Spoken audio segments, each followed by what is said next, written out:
blocked me on Facebook, and now you're going to die. Shit!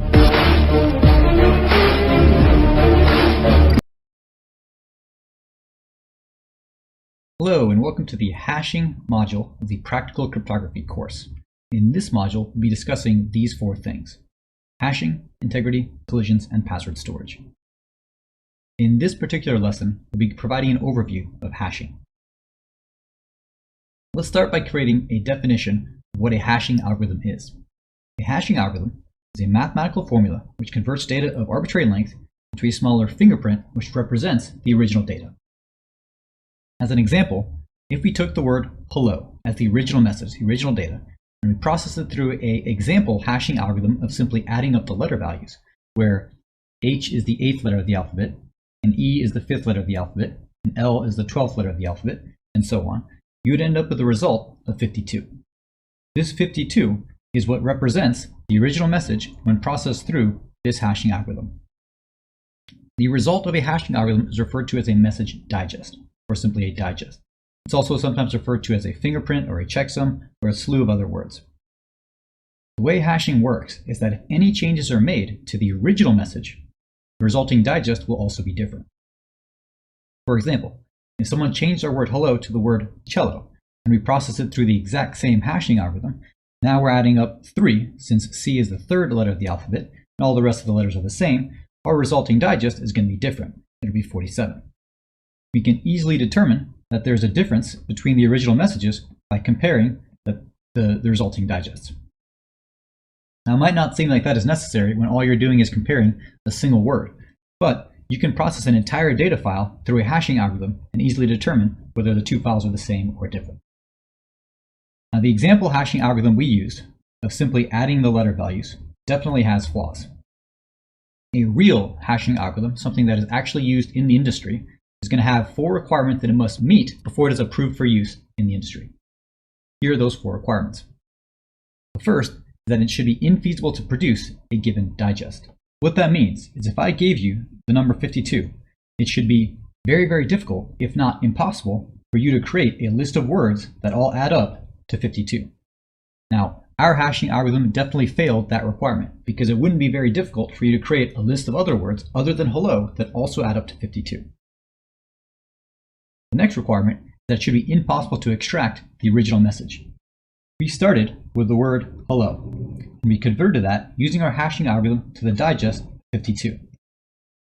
This second requirement says you can go from a message to a digest, but it's impossible to go backwards from the digest back into the message. It's impossible to reverse engineer the number 52, our digest, back into the word hello. Technically, our hashing algorithm did meet that requirement. Next, a slight change produces a drastic difference. When we initially hashed the word hello, we ended up with a digest of 52. Then we changed one single letter, and we ended up with a digest of 47 when we hashed the word cello. The difference between these two digests is not that great. You can infer from that that likely the difference between the message and the changed message was also not that great. One of the strategies in hashing is that the resulting digest provides no hints or clues as to what the original message was. And so if you can infer the size of the change between two messages by comparing the size of the change between the resulting digest, that defeats that theory or that strategy with hashing. So our hashing algorithm definitely did not meet that requirement, but a real-world hashing algorithm absolutely would. The last requirement is that the resulting digest is always fixed length. What that means is that the resulting digest should always be the exact same size. When we hashed the word hello, we ended up with a digest of 52.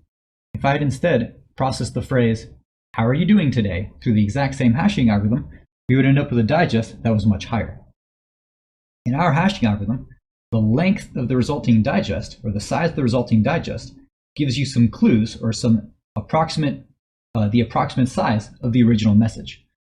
That, again, is not desirable. We want the result of a hashing algorithm to provide no clues as to what the original message was. As a result, real-world hashing algorithms are required to always produce the same length output, no matter what gets fed into the hashing algorithm. Whether you feed in 5 letters in the word hello, or you feed in an entire book, no matter what, the result will always be the exact same length. So our hashing algorithm definitely failed that requirement. In a future lesson, we're going to demonstrate all 4 of these requirements using a real-world hashing algorithm. For now, we're going to continue providing an overview of what hashing is by introducing you to various real-world, industry-approved and vetted hashing algorithms. The most common ones that exist today are the MD5 algorithm and the SHA or SHA-1 algorithm. These each produce a digest that is 128 bits long or 160 bits long. Then you have the SHA-2 family of algorithms. It's actually 4 different algorithms that produce a digest of various lengths. And then finally, you have the SHA-3 family of algorithms. Again, 4 different algorithms that also produce digests of various lengths. Now let's compare and contrast each of these algorithms to each other to give you an idea about which ones are secure and which ones are not. The MD5 algorithm was released in 1992. It has been shown that there are practical attacks that exist against the MD5 algorithm. As a result, it's a good idea to simply avoid using this altogether. Now, if all you're doing is comparing 2 text files to see if there's a difference, MD5 will probably work. But if you're building out some sort of security procedure or security standards for your organization, you should definitely avoid MD5 if you can. The SHA-1 algorithm was released in 1995. Theoretical attacks have been found to exist, and the way things work with cryptography is often attacks that are at one point theoretical become practical as computing power increases. So as a result, it's a good idea to avoid this one if you can, because in the long run, this will become insecure, just like MD5 did. Now, of course, if all you have is the option between MD5 and SHA, you definitely want to pick SHA. But ideally, you're moving to one of these more secure iterations of hashing algorithms with the SHA-2 family and the SHA-3 family. So the SHA-2 family was released in 2001 and is considered secure by the modern day. The actual math and algorithms in the SHA-2 family were created by the NSA, which is also who created the SHA-1 algorithm. As a result, SHA-1 and SHA-2 share similar math structures. It can be said that if theoretical attacks exist against the math in SHA-1, those same attacks might one day be able to be used against the SHA-2 family of algorithms. As a result, the crypto community decided they needed another set of hashing algorithms beyond SHA-2. That's where the SHA-3 algorithms come into play. They were released in 2015. They were created via public contest. So a bunch of cryptographers and education institutes submitted their own algorithms as what would be the next standard hashing algorithm, and there was a vetting process in determining which ones was the best, and a particular algorithm won. And that is the algorithm that is being used in the SHA-3 family of hashing algorithms. However, since it is the newest one to the list, support for this is still growing. Not a lot of software and even less hardware supports SHA-3 innately. So the takeaway for this is as you go down this list, the hashing algorithms become more and more secure. In this video, we discussed that hashing is converting data of arbitrary length into a fixed length representational output known as a digest.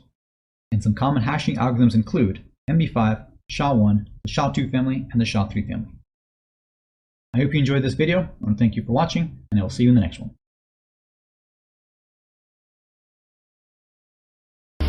You blocked me on Facebook, and now you're going to die. Shit!